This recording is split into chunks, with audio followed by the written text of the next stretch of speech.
Hi. The spotlight that you're about to see is a spotlight with members of the crew at the Young People's Ministry at Victorious Living Faith Ministries. Um, I do have to put maybe two disclaimers out there. The first one is that if you hear any background noise, again, it's winter and my desk, my office, my little area is in the basement. So you may hear the heater cycle back and forth. I apologize for that noise. Um, and I say that because I may enlist some aid and see if I can normalize that and do away with that. But the biggest disclaimer I want to put out there is that um, while recording with the crew, we got so involved in the conversation that it is a little bit longer than most of the spotlights, but because of a technical issue, maybe caused by me but not clearing out my cache, um, it did end on one of the last questions of the spotlight. I say that to say that in probably a few weeks, few months, we may get members of the crew back, the two members of the crew back, and go over um, the last question that I was going over with them. But enough said. I like to ramble. I'm sorry. But here's the spotlight with Najee and Charde of the crew.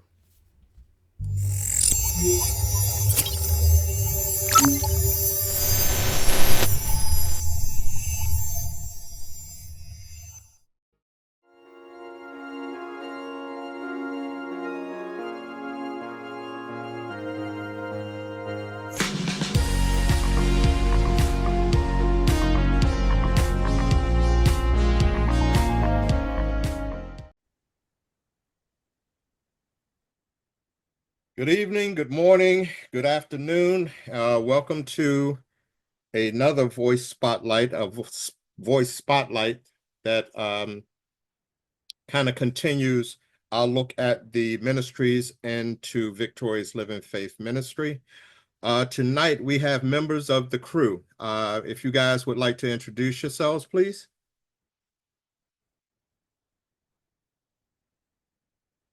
Hello. Hello, everyone. My Okay. name is Charde de Lestre. I am the vice president of the crew ministry. Um, and a little bit about me, I am a school based therapist. Um, I work with sixth grade through eighth grade, all genders and everything. So that's a little bit about me. Yeah. Okay. All right. Guys, I am the president of the crew. You guys can find us on one of the Sundays, particularly the Youth Sunday. A little bit about me. I'm a entrepreneur and I am a data analyst. Other than that, a father, man of God, and yeah, pretty fun to be with. Okay. So, this Sunday marked the official debut of the crew. You guys have been doing things in the church up to now, but this Sunday was the official kickoff, I guess, or the debut of the crew. For those that might be coming on and seeing this for the first time, the acronym, the crew, what does it mean? So the crew means Christians, ready, equipped, and willing. Okay. And how did you come up with the acronym? Uh, I'm not gonna lie, we had a little bit of brainstorming going on. Charday did mention, I think the acronym. I think we were looking through a lot of uh, different ideas from different people, and I think the crew just stuck because it fits the age group, and it's not something that I feel like will draw the people away. I feel like if join the crew. The crew they have a ministry from these ages, 16 to 35, and I just feel like it's a name that a light hit, and I feel like the deeper meaning behind it, not just the crew, but like Christians ready, equipped, and willing is really everything that we're kind of pushing. Okay, so we have um, Victorious Living Faith where all of us go. But as singularly as the crew, do you have a mission statement or a mission period? Yeah, so our mission is just for us to have a space to come and connect through Christ together and extend a humanity or a love and some kind of like gratitude for each other, and to have a place where we can be, under the same roof and feel comfortable to talk about things that, are difficult to talk about, or you supporting each other in a way that the best that we can. So, yeah, that's about our mission. So I was maybe not surprised, but maybe a little curious about your age bracket. It goes into the 30s. Was that a conscious decision, or was that a decision period? How did that come about? Because you figure young adults, you might come back down the other way. So, what about this upper age bracket? Well, I feel like there's a lot of ministries that are for like 55 and up. And so this is just like a space for those who are considered, they're not old because they're 34, just because they're in their 30s doesn't mean that they're old. And so they're still considered young adults. We're still adults. We just are in different stages of being adults and going through different things at different age brackets as adults. And that's why it's a whole young adult ministry. Like when you're 17, well, 18, you're going through a different part of being an adult, which is like, you're getting your license, you're just registering to vote and stuff like that. But when you're 25, okay, now we've graduated college maybe, or we're trying to figure out our career. And so we could probably help those individuals who are younger than us, or we could have some sort of resources that we may not have had when we were at that age. And so we have a whole opportunity for us to network with each other on different type of things that we may need. Okay. Anything to add to that, Najee? She was right, spot on. I think 35 is the perfect cusp because from 16, like she stated, we're 25. So that's the 10-year gap. We can help them as the 35-year-olds can kind of give us uh a push to enhance ourselves as well. And like she stated, I think the other ministries are the free ministry just for singles only. I'm not sure the age ranges. I'm sure everybody is welcome for that one. And then you got the marriage ministry. Everybody's not married. And you have the salt ministry. Everybody's 55 and up. So I'm not sure if another ministry will get developed in those age brackets from like 35 to like maybe 50. But I think people that's 35 can give us a little bit more insight. And I think that's kind of like that cutoff because after 35, then it's kind of like most people are on the different things, whether that is the marriage or they're getting into other different things on that piece. But Okay. So I'm going to just kind of veer off just a little bit. Um, I've seen the both of you come up in church. Um, and I have a couple of questions because of that. But I guess my first question would be, how is it to be a young adult believer? How is it that you navigate um, how things are? And I'm going to, and remember, I did say that I have 8 questions, but I, I I'm going to throw the question 3 along with this, because in being a young believer in Christ, there are a lot of stimuli out there. Charde just spoke on it this past Sunday at church, um, and we'll probably get a little bit into that. But with social media clicks, even the neighborhood where you live at, how is it to navigate those, what I think are probably turbulent waters of being a young adult and believing in God? So if you don't mind, I definitely want to speak on this first because I feel like I started out really getting into Christianity at a young age, and that's around like 13 when I first started with YPD with St. Stephen's. And so then I was in middle school, and so I was still trying to figure out what is Christianity? What does that mean? What does that look like? And trying to figure out, okay, I'm in school at the same time and around my peers, a lot of my peers, they don't even think about religious or following Christianity or even spirituality. And so it's kind of like a finding your identity and also not being stirred away because of, the outside influence of what's happening in the teenage world and in the teenage life of being a middle schooler. And you first getting into starting to like others and getting into romantic things and having best friends and friendships build and stuff like that. And so I know now seeing middle schoolers, because I work with middle schoolers, I'm like, wow, like I remember when I was here at this point. And it's kind of like an eye opener because back then I used to think, okay, Christianity is supposed to be something, oh, sorry, where Yeah, it's you it's Christianity, well, it's God, it's you and your relationship with God. That's what the Christianity is supposed to be about. And a lot of people forget that. It's not about, necessarily everyone in the church and your best friend being a Christian or your teammate being a Christian. It's about your relationship with God. And first, I needed to understand, okay, what is my relationship with God? What does that look like? How am I going to serve God while I am a 13-year-old girl? What does that look like?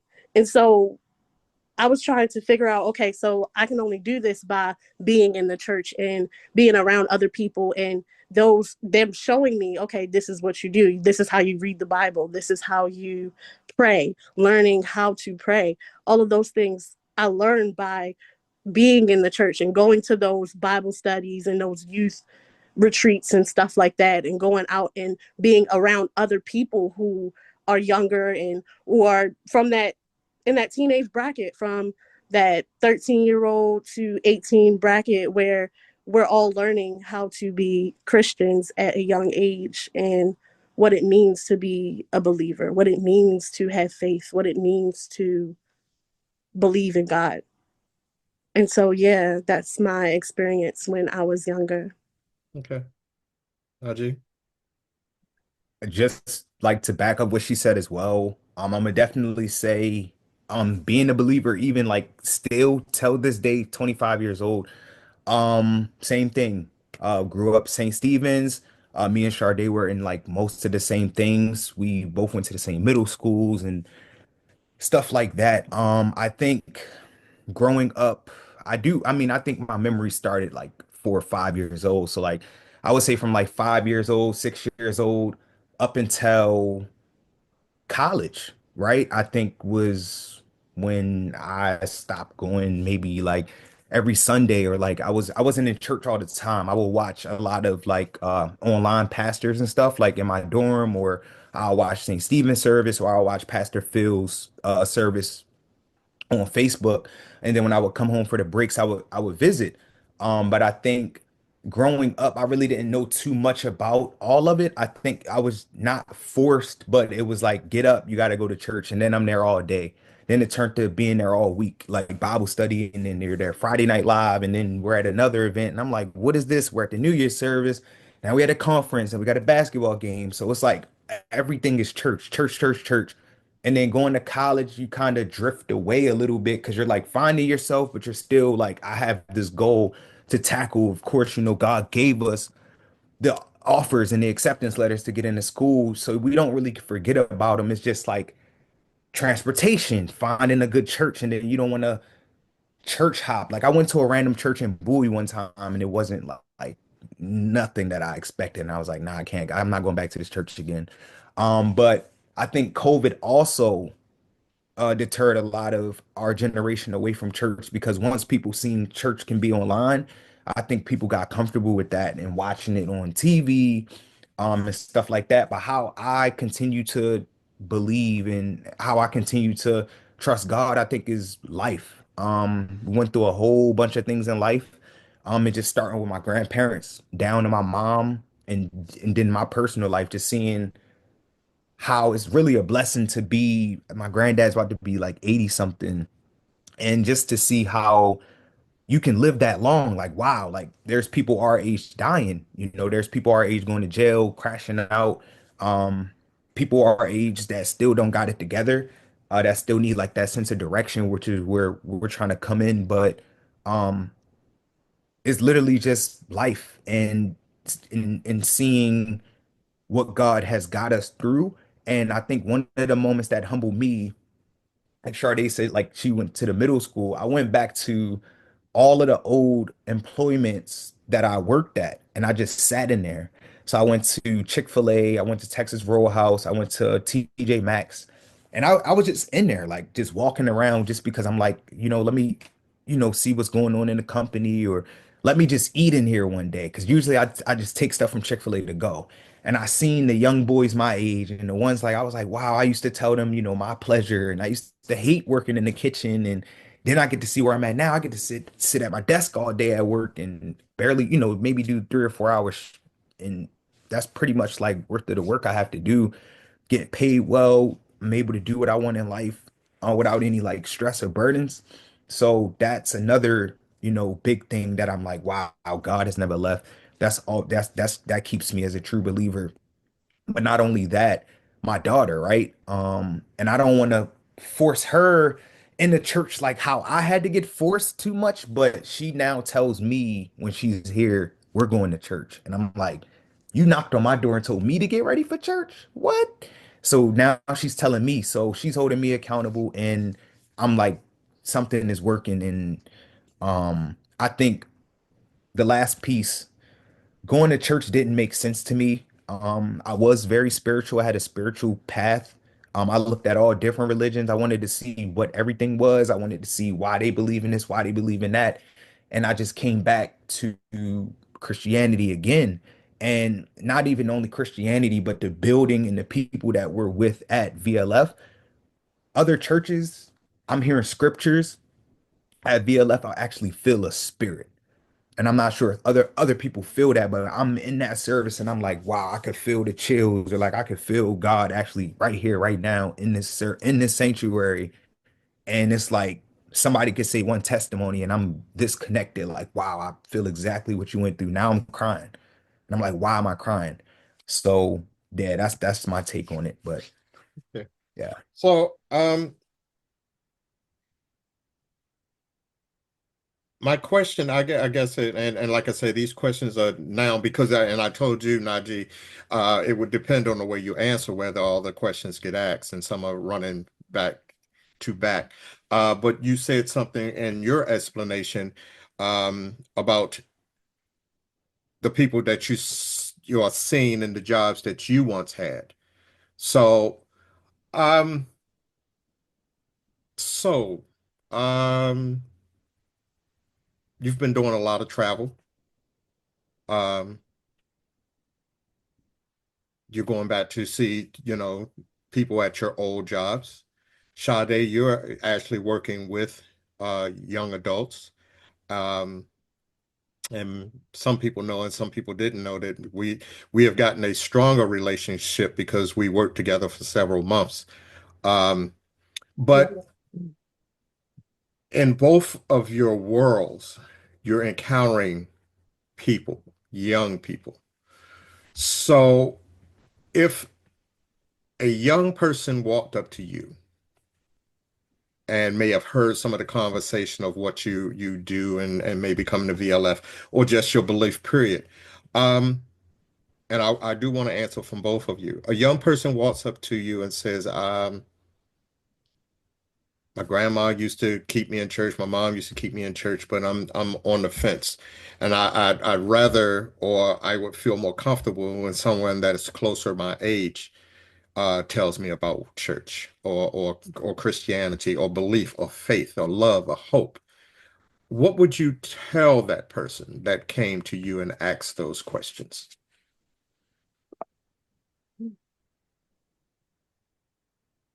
Sade? Um, Oh, Najee, you got it? Okay, go ahead, I, Najee. I was gonna say it also piggies back to everybody does have to have their own personal connection and relationship. But what I would first do is let me hear their story out, right? And I don't like to relate too much about like my stories, but I will listen to them and just let them know that you can get through this.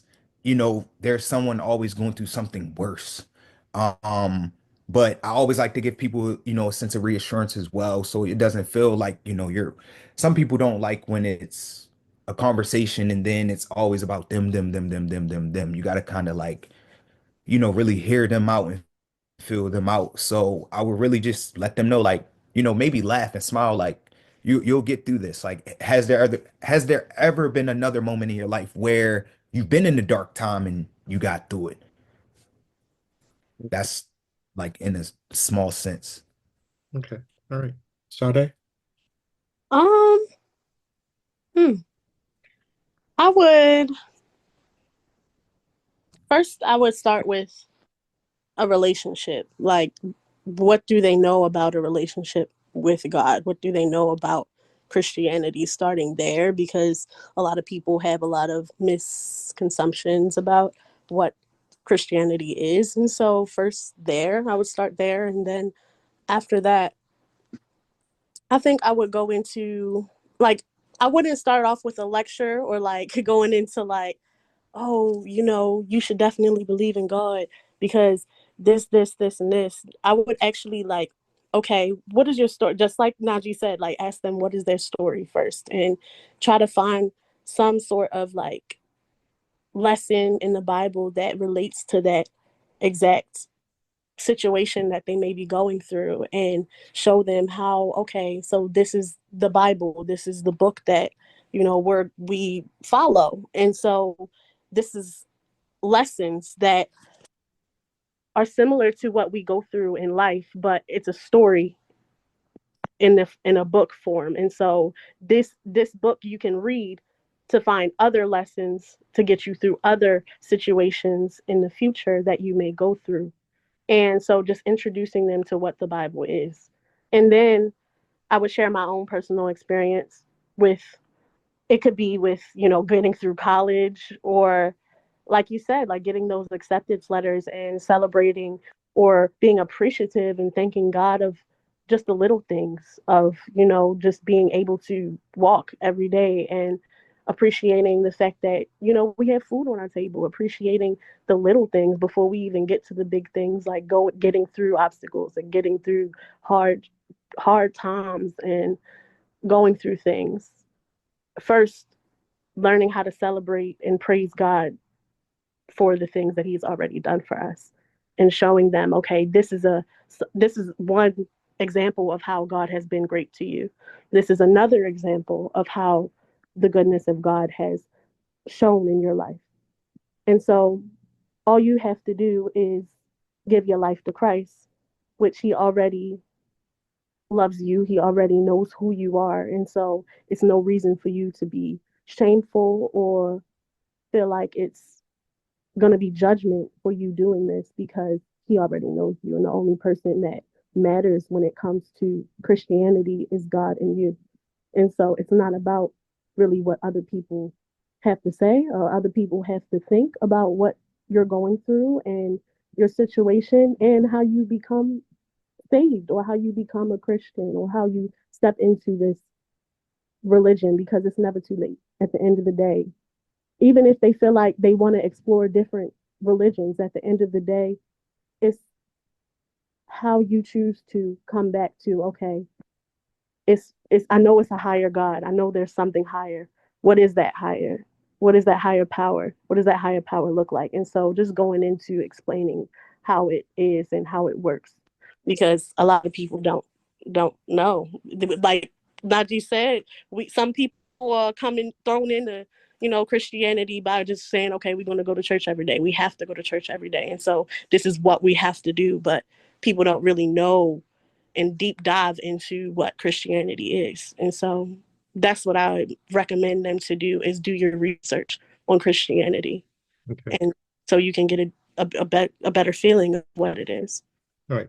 So, I told you I would circle back around to the point that I've watched you two grow up. And actually, Najee's mom, we were in new members class together. That's where I met her and Vernon. Um, but um, I actually look at what you guys are doing today, and I think that you guys are great role models.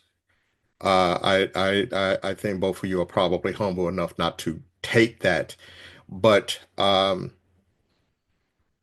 even not calling yourself a role model,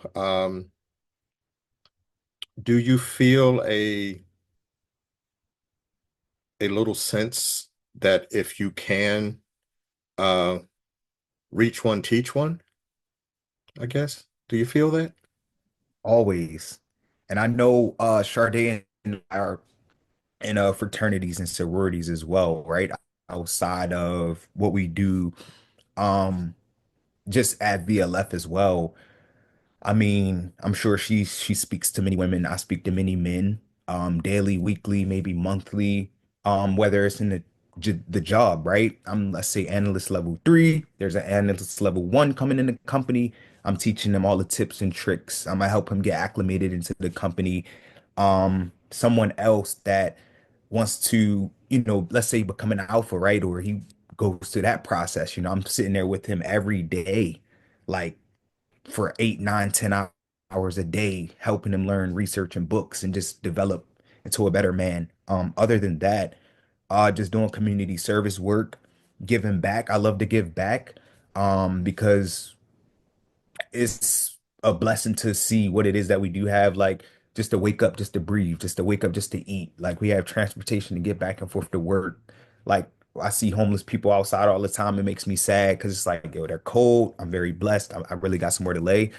Each one teach one is literally my motto in life. I love to reach back, give back, and teach the youth like everything I know. Because like the more people I feel like I can help, then that gives me my sense of I guess comfort or like fulfillment in a sense of like, okay, they listened, the results happened.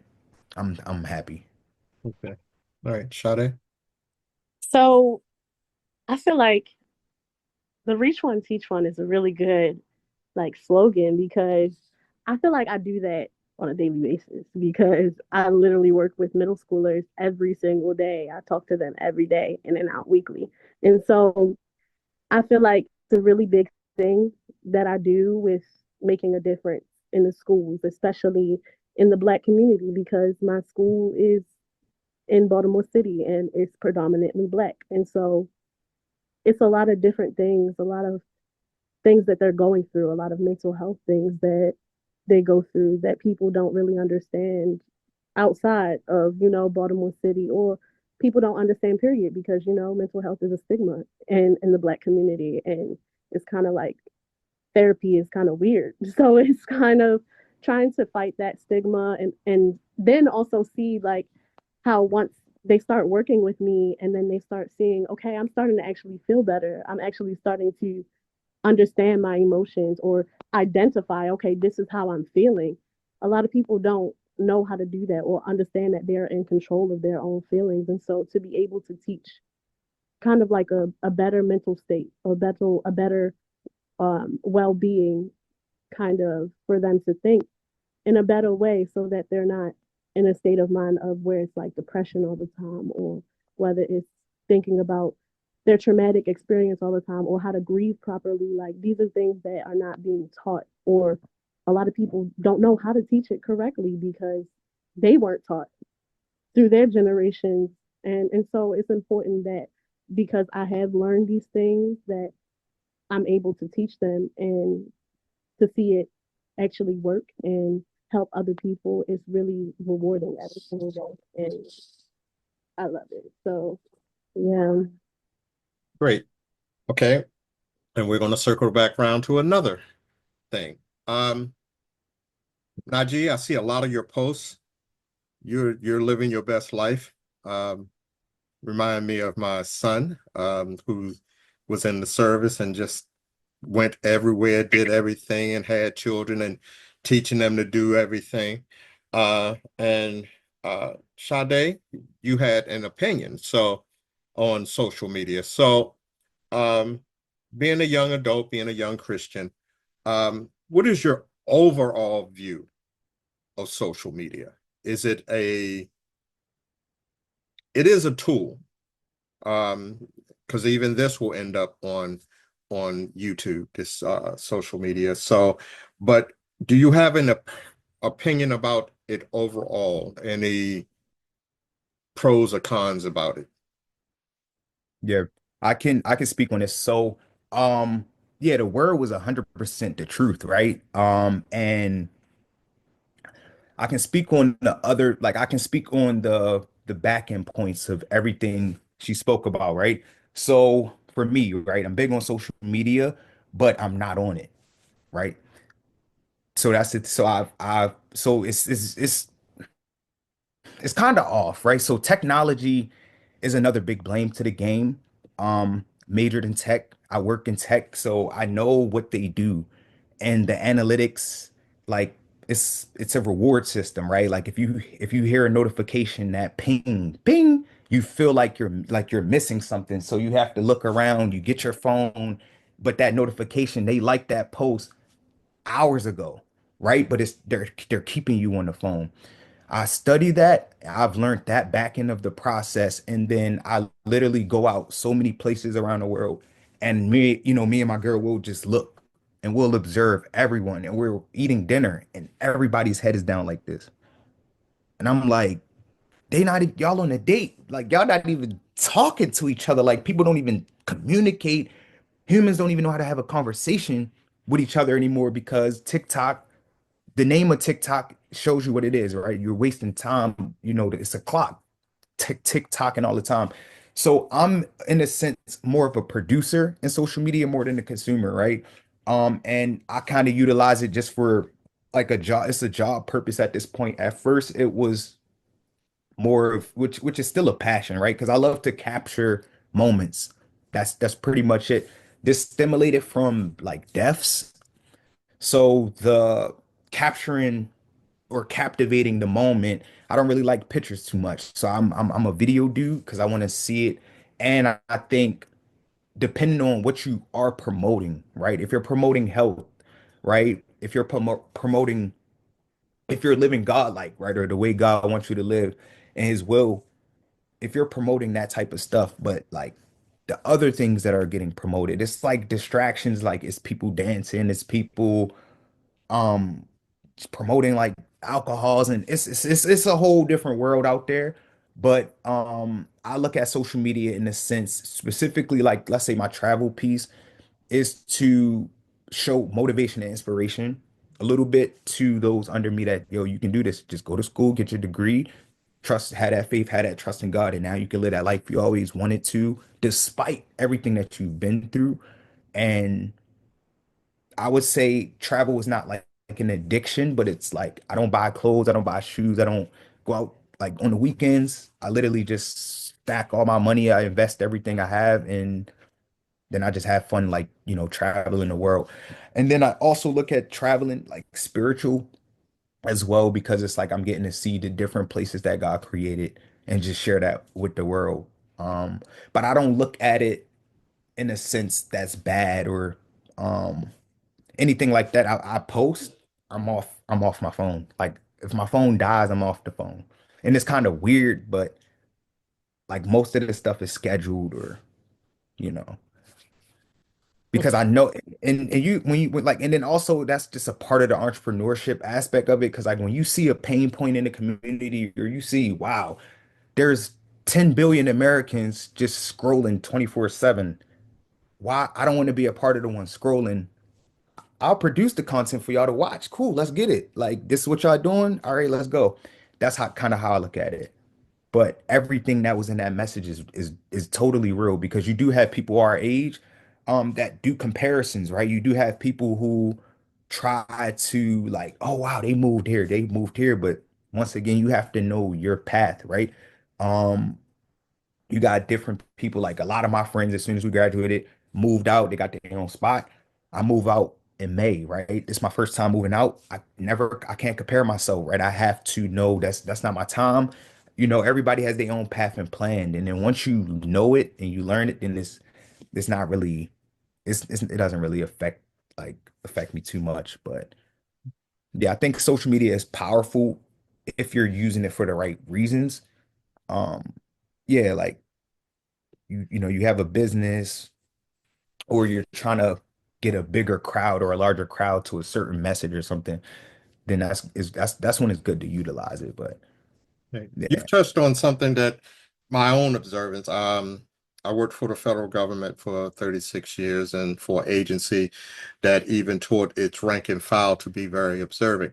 But you touched on something that we saw pre-COVID.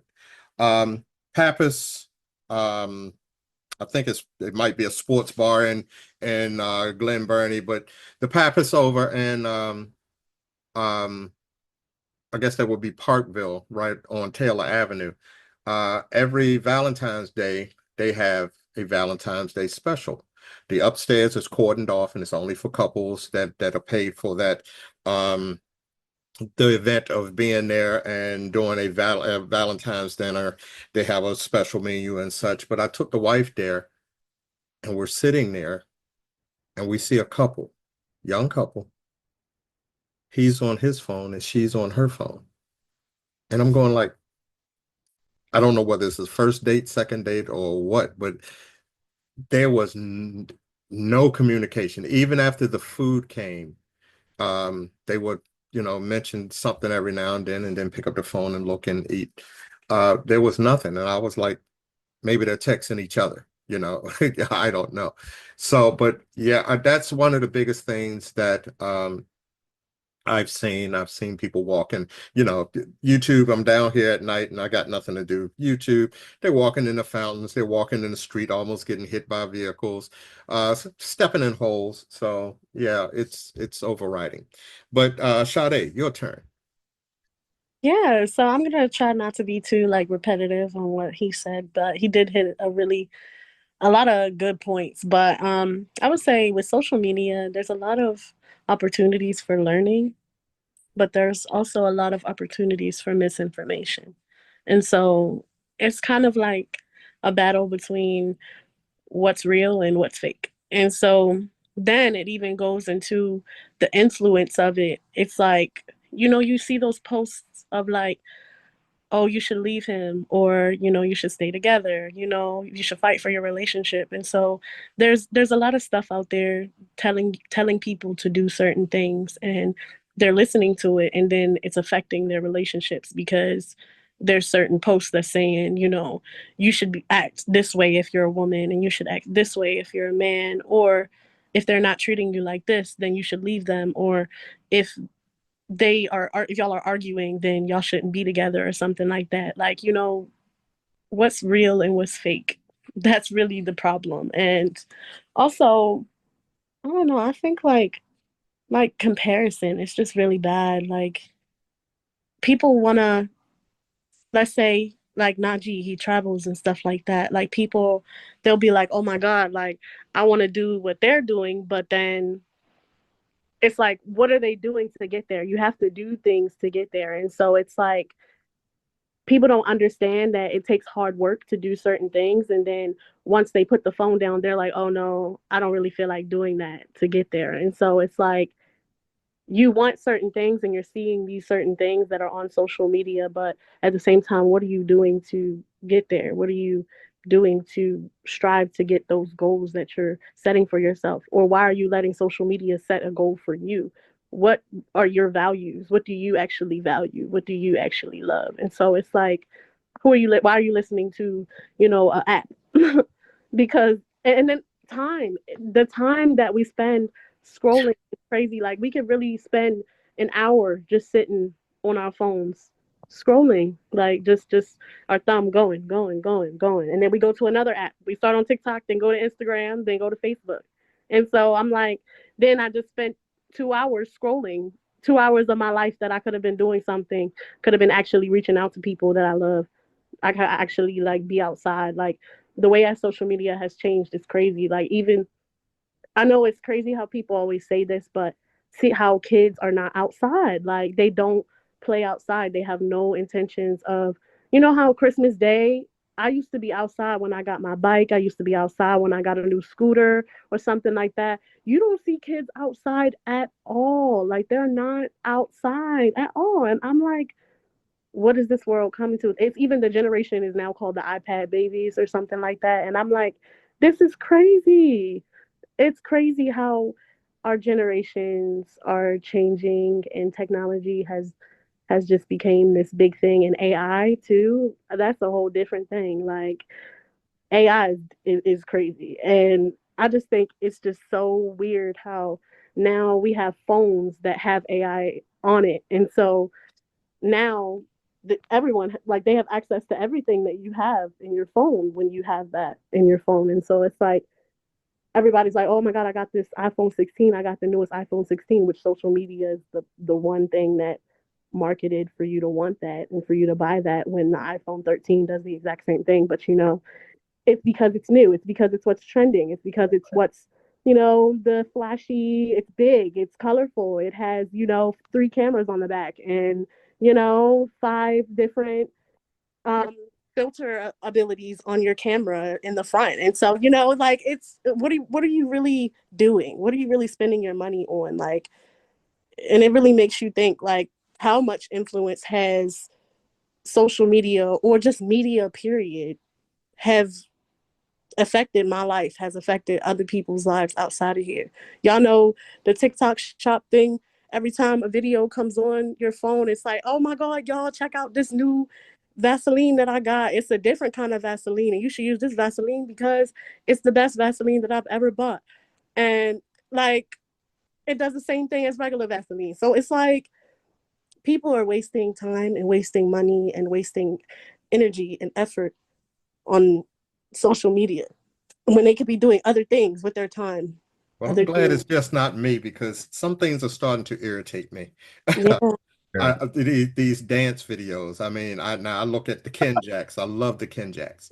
I love those more structured, but the ones that's on there just doing things, and I'm glad it's just not me getting old because I know my patience is getting thin.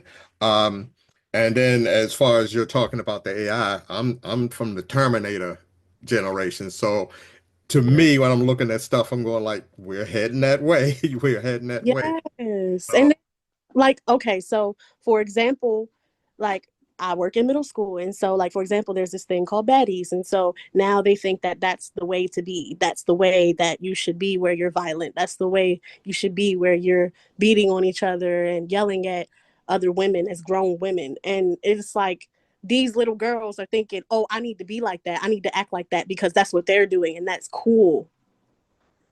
Or wow. Wow. like I'm gonna be transparent, like how on TikTok there's been this thing about YNs, and now it's cool to be a YN. It's cool. It's cool to like break into people's cars. It's cool to, you know, steal stuff. It's cool to, you know, do that stuff, and they think it's cool to wear, you know, the ski masks and stuff like that. Like that's cool to them, and it's like, what is going on? It's just what is going Yeah. on. The world is broke. Watch, That's my term.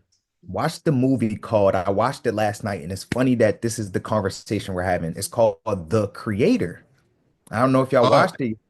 oh I yeah. just watched it last night, and it's literally their god was, I think, Namaste or Namati, and he's a tech, he's AI. He's like a robot, but he took over the whole world, and like that's I think that's the path that it is kind of hitting down.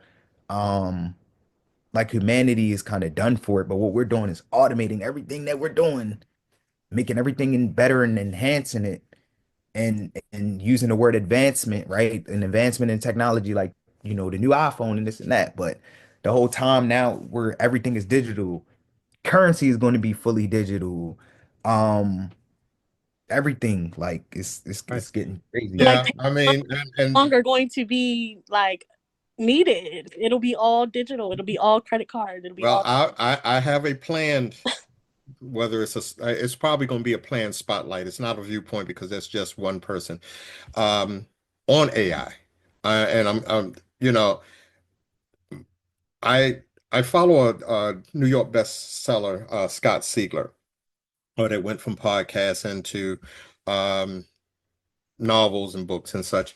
But he was the one that brought up that companies like Amazon and Audible um, and Audible are have AI that you just plug in your elements and it will write the story for you. And then I was looking at something one day where um, a software came up, and it was fun and say, "Hey man, you that's whack. Here, use this where you can just plug in your words and it creates a song." So how does the Jay-Z's in the world and well, Tupac's not here, but these people that sat down with a whether it was a napkin or a composition book and wrote these lyrics down and put the music to it, how do they feel where it's something that somebody could come down to their desktop, put in a few things, and 25 minutes later, they got a song that they can throw on the internet. Tommy Richmond's, Million Dollar Baby. I love that song, but I don't know if he wrote it or if that was a AI creation. But I think we're getting and leading that too much into it. You mentioned the creator, Najee. Have you seen Afraid with John Cho? No, I'll Check check it that out. out. It has all of the cliches at the beginning. Got you. All of the cliches at the beginning. It's afraid by John Cho. But look at that and find out when they give over to an AI. But just I don't want to give too much away. I don't want to give too much away. All right, so we're circling around to home. I actually only have two questions. And it's just this being a young person in the United States. So and period. Um, what do you and you both have already really touched on it. Um, what are the biggest challenges for somebody just coming in, a young adult? Because even thinking about what your upper age bracket is at 30 years old, you're still not that complete person. So, what do you think the biggest challenges are for a young person? And let's just say in America, not in Baltimore, because we know what that is, but okay. Was 25 years old or like just let's say the I age guess bracket. period. You guys have reached what I consider some worthwhile professions. I don't know whether you're going to be your career. I don't know whether you're going to take that into your the years that are coming. But I guess I know it is a broad question. Um, Broad question. Maybe I shouldn't have asked that no, one. I think it's a You good got a question little bit. because I know one thing I feel like definitely all through my younger 20s, all through when I was 18 to 20, 21, 22, 23, I feel like I was always trying to figure out what where am I supposed to be right now? Am I supposed to have the house yet? Am I supposed to have a marriage yet? Am I supposed to have kids yet? Am I supposed to have my career together yet? Am I supposed to like have this all together? And so because it's not all together, am I not doing what I'm supposed to do? And so a lot of the times it would be me trying to get everything that I'm seeing everybody else have to make sure that I'm good. So like if that makes sense, it's like I want to make sure I have the job, but I also want to make sure I have the relationship, but I also want to make sure I have kids. Is having kids at 25 old? Is having kids at 20 too young? And it's like those are the things that I feel like go through a young person's head. Are they doing what they're supposed to do at their age range? And I feel like at the age, what I would tell myself when I was younger is that I'm not supposed to have it all figured out. I'm not supposed to have it all together yet. I'm not supposed to. And then even now, like when you said that we have that like that 35 age bracket, I still have, well, I listen to other people around me and who are older than me, and they're kind of going through some things that I similar things that I'm going through. Like I just got a new place. Other people, like people who are 35, they're still trying to find, whether or not they want to be a homeowner, they want to, you know, find a relationship, get married. These are things that people who are 35 are struggling with too. It's not just the 25-year-olds or 18-year-olds. Like we all go through things. And so that's what everybody, like Najee was saying earlier, everybody has their own time of when they're supposed to get what God has for them. And so don't rush to get everything. Don't rush. Focus on one thing at a time. If you're focusing on your career, focus on your career. Let that be what you're focusing on. Get that. Okay? The rest of those things will come when they're supposed to. And so prioritizing, okay, what do I need to prioritize because I need to build a foundation for myself as well. And so how am I going to build a foundation for myself? What am I going to leave on this earth? What lifestyle do I want to live? Do I want to live a lifestyle where I can go to nice restaurants or go to different countries and travel? Or do I want a lifestyle where I'm living paycheck to paycheck? So unfortunately, that is where the recording stopped. But in retrospect and looking at where it stopped at, I think it stopped in a very good place. Charde went on to talk a little bit more, but I think that was a good place to stop. The conversation with the crew was very enlightening. It was a peek into the young adults and the things that they face, or young adult Christians and the things that they face, being in this world today, a world of uncertainty, I should add. But I think it was a good stop. I enjoyed the conversation and found it very enlightening. So we at the Spotlight would like to thank Najee Farewell Speaks, President of the Crew, and Vice President Charde de Lestre. If you'd like to learn more about the Crew, or you're in the Baltimore, Washington area, Baltimore County area, and you would like to come visit the church, we're at 435 Maryland Avenue. If you have some young adults that might be interested in interacting with the Crew, come on down again to the church at 435 Maryland Avenue. To be a part of the Crew, you don't have to be a member of Victorious Living Faith. But if you don't have a church home and you're looking for one and you're looking for a place to belong, believe me, this is some place you want to check out. So this is Anthony Spencer for The Voice Spotlight, and this was our interview for the Crew.